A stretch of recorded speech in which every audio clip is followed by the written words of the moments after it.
Esta mesa política aquí con Ricardo Moreno, con Juan Carlos Núñez, personajes conocidos y reconocidos de la política mexiquense. Bueno, hablamos entonces hace un instante de si ganan mucho, si deben ganar menos y si el Instituto Nacional Electoral, con las atribuciones que tiene, puede ir por más en cuestiones de fiscalización y por qué se justificaría o no lo que ganan, que es parte de la discusión. Y decía Ricardo, entremos a lo profundo, un sistema de representación proporcional pura. ¿Por qué pensar en este modelo? ¿Qué es en sí esto que tú llamas representación proporcional pura, que va implícito en esta reforma electoral? Antes de entrar en eso, me parece que hay un tema sumamente importante. ¿Ok? La forma de designación de los consejeros. Muy bien. Desde la época de los 90, cuando se crea el IFE, se pensó que en las cámaras podría hacerse las designaciones. En aquel momento apelábamos a la ciudadanización y encontramos que no había ciudadanos puros. Que los hombres, como es natural, tenemos pasiones, odios, animadversiones. Creo que hasta como ciudadanos teníamos que ser políticos, ¿no? Desde luego. Sin embargo, esto también afecta al proceso electoral. Y hemos tenido consejeros que incluso pasando por el consejo después se convirtieron en diputados, senadores, etcétera, de todos los partidos. Y esto ha movido un poco las funciones que se tienen en el instituto y las pasiones de los consejeros, que buscan una chamba después de tener esa importantísima labor. Ahora, ¿por qué la representación proporcional pura? Porque al cabo del tiempo, en el Estado de México, por ejemplo, hemos tenido un severo problema. Hay fórmulas legales a través de los convenios de coalición para buscar sobrerepresentaciones. Y pongo un ejemplo muy claro para ser sincero. En 2018, con la reforma que el PRIAN, que sí existe, ya verificado por todos. Más que el primor. Más que el primor, el PRIAN sí existió y existe.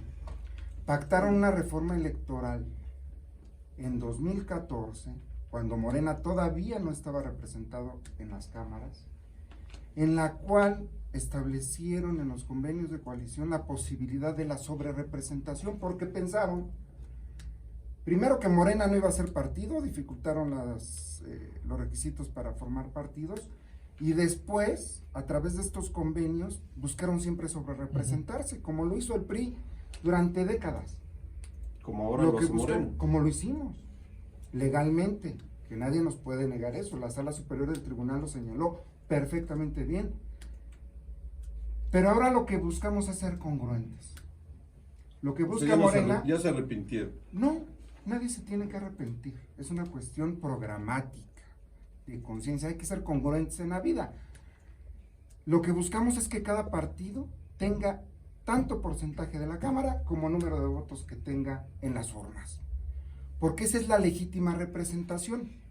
El mito genial que durante muchos años hemos tenido en este país es que la elección en distritos uninominales es la mejor representación, porque se piensa, se cree que el diputado representa legítimamente a los habitantes del distrito. Resulta que los diputados nunca regresan. Esa es la queja principal del electorado. En primer lugar, diría que en el caso es falso el hecho del sobresueldo, que sea caro un instituto. El reconocimiento, yo todavía tengo presente la intervención de Andrés Manuel en aquel 5 de febrero en Querétaro, donde invitaba a todos a sentarse a la mesa para discutir. Y lejos de sentarse a la mesa, pues trata de imponer unas reglas. Me parece que el proceso de donde venimos, donde el gobierno controlaba todo, era verdaderamente caro, y en ese sentido hay mucho más que no se contabiliza en ese sentido. Me parece que no una institución como es esta, autónoma, me parece que debe tener la libertad para poder ejercer, de garantizar un proceso que, por cierto, Morena ha llevado a cabo al menos 22 procesos donde le ha reconocido al INE justamente esa facultad de haber ganado, y ahora, bueno, después de haberle reconocido el ganado, pues ahora lo quiere quitar porque quiere hacerse del dueño del árbitro, pues para que cante todas las faltas que a él se le ocurran. Me parece que no es sustentoso, y sí estoy de acuerdo en que debe existir una representación pura en ese sentido. Justamente los intentos, porque así podría decirlo, que ha sido permanentemente ¿Con quién se acuerda? Pues con los que se sientan a la mesa. Si de repente, antes de que fuera como Morena, o al principio, desde las primeras veces, Morena se queda al margen y dice, yo no quiero hablar con esos porque no tienen mi calidad, pues me parece muy triste que así se excluyan, y en ese sentido, entonces se construye con lo que se tiene. En ese sentido se construyó un INE y un IFE anteriormente con la participación y las propuestas de todos. Por supuesto que aspiramos, no puede haber ciudadanos químicamente puros, por supuesto que cada quien tendrá un corazoncito a la hora de estar frente a la boleta electoral, pero en ese sentido lo que aspiramos es que su imparcialidad, profesionalismo, se demuestre al frente de la institución con apego a la legalidad 100%. Entonces me parece que sí, la representación, justo por eso se inventaron pues figuras como la representación proporcional o las listas para poder compensar aquella representación y se apegara lo más posible en ese sentido. Entonces me parece que la representación pura, pues ojalá se diera. Sin embargo, pues siempre esta cláusula de gobernabilidad que ha existido, pues que ha defendido el que gobierna, porque hoy lo que vamos a ver, pues es que a veces puede darse un impasse para aprobar acuerdos en cabildos, en cámaras de diputados o leyes o presupuestos, cuando efectivamente el que estaba en el gobierno, pues defendía esa cláusula de gobernabilidad, como es el 60-40, que se tiene tanto en las cámaras como en los cabildos, ¿no? Ok, a ver, me detengo en un tema. Elegir a los consejeros electorales por voto popular, o sea, ¿no acaba siendo eso más caro y al final también sesgado? Y una ridiculez. A ver, Híjole, me parece muy grave lo que dice Juan Carlos, y lo voy a explicar. En los años 90 se discutía en este país la existencia del cuarto poder electoral. Si tendría que ser considerado un poder más. fuera del Ejecutivo, Legislativo y Judicial. Y toda la teoría sociopolítica de los años 90 y de principios de los 2000 estableció la existencia de nuevos poderes en el mundo, con ciertas autonomías, órganos constitucionales autónomos, etc. Es decir, se rompió la vieja escuela que sostuvo los tres poderes clásicos. Ahora, el poder público dimana del pueblo, se señala en la Constitución, y hay dos mecanismos: la democracia directa, es decir, electos en las urnas, o bien la indirecta, nombrados por alguno de los otros órganos del Estado. Solamente hay esas dos posibilidades. Nosotros consideramos que el poder electoral, o los titulares del poder electoral, deben ser electos por el pueblo. Y esto rompe la maniquea percepción que se está generando por algunos actores políticos de que el gobierno se quiere hacer del INE. Esto es falso. Lo que pretendemos es que se elijan en las urnas los consejeros electorales. Y esa es una de las partes fundamentales de esta reforma. No se ha excluido a nadie, Juan Carlos. Hay que hablar con No se autoexcluyen, que es diferente. No, es decir, yo no juego. Yo no puedo autoexcluirte, te autoexcluyes tú, y se autoexcluye el PAN. Morena dice, yo no participo y no platico y no hablo con nadie, trato de imponer. No es cierto. Finalmente eso es lo que el PAN se levantó de la mesa que se estableció exclusivamente para el PAN en la Secretaría de Gobernación. No. ¿Cierto o falso? No, porque ustedes decidieron ya no asistir. Hubo 3 reuniones a las cuales el INE que iba a dar seguimiento, y el PAN rompió su acuerdo y se levantó. El INE fue construido con todos, el proceso con el cual se eligieron incluso los consejeros.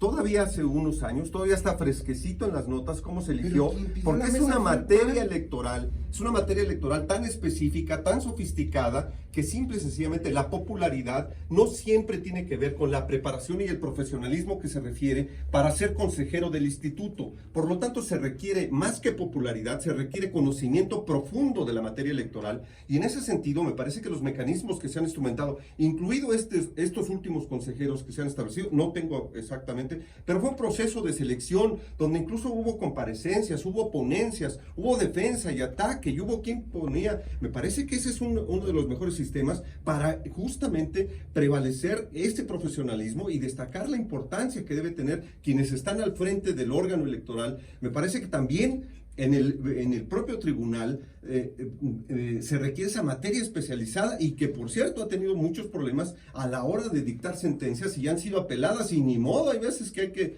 apechugar que efectivamente perdimos Tamaulipas, no obstante las evidencias del crimen organizado dentro del proceso electoral a favor de Morena. Pero así son las decisiones y me parece que lo que hay que sentarse a la mesa es a discutir, no tratar de imponer. Me parece que la gran transformación que debe tener este país es que todos sentados a la mesa podamos ver finalmente un proyecto único de reforma de qué reglas queremos jugar, y en eso no hay que tratar de imponer ni autoexcluirse como en el pasado se ha realizado. El Partido de los Científicos, allá por 1910, decía que eran los únicos capaces de gobernar.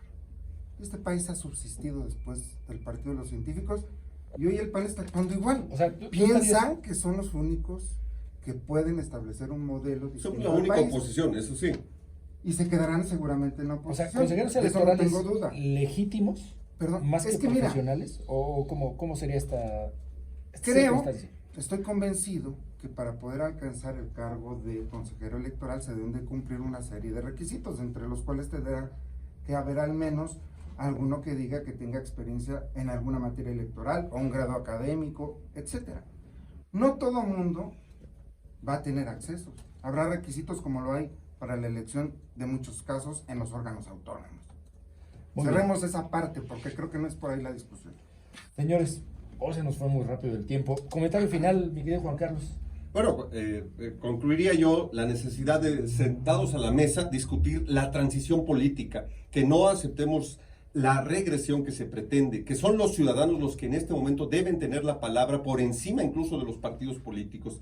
Siempre se han atacado desde que este país surgió, pues desde que eran los que querían la monarquía y de los que querían la república. Y así ha sido desde fifís y chairos y anteriormente de rojos y mochos. Es decir, hemos estado confrontados. La verdadera transformación tiene que ver que sentados a la mesa discutamos el proyecto de país donde queremos vivir, con qué base social, con qué reglas queremos vivir, con qué programas sociales, cuáles deben estar plasmados. Y me parece que ese es el gran pendiente en este país, la facultad de diálogo intrapartidista y más destacando la sociedad. Gracias, Juan Carlos. Ricardo Moreno. Simplemente decir que a nadie se ha excluido, se han autoexcluido, se han levantado las mesas que se sentaron en gobernación para este propósito.